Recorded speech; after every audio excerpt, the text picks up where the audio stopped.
Gulpari Batarkulova has lived in Kyrgyzstan her whole life, but now she's getting ready to move to Russia to join her 3 daughters who are already there as migrant workers.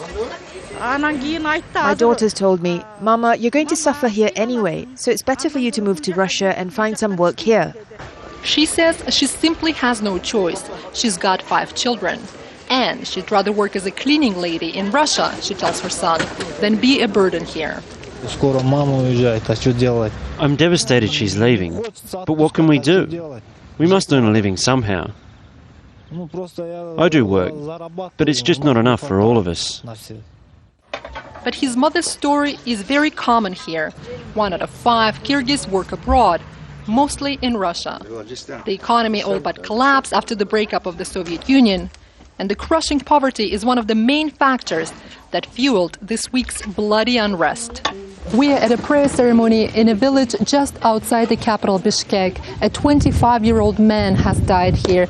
And the residents here have been telling me, even though there were such a high number of casualties, it was worth for people to come out onto the streets to protest against the hardships they've been facing. 7 out of 10 residents here have no jobs, and they say the recent hike in the cost of electricity and water was just unbearable. We wanted the prices to drop. Salaries were just not enough. We all have to eat somehow, but now I have no son. This anger at government's failure is what some here say led the people to loot the shops during the uprising. Aslan is from Turkey and has worked here for 16 years. He says he had to put these brick walls after his shops were looted during the Tulip Revolution in 2005. But he says he blames no one. The gap between the rich and the poor is just too wide here. That's why I'm not angry at them. The interim government has already promised to bring the prices down and work to improve the people's lives.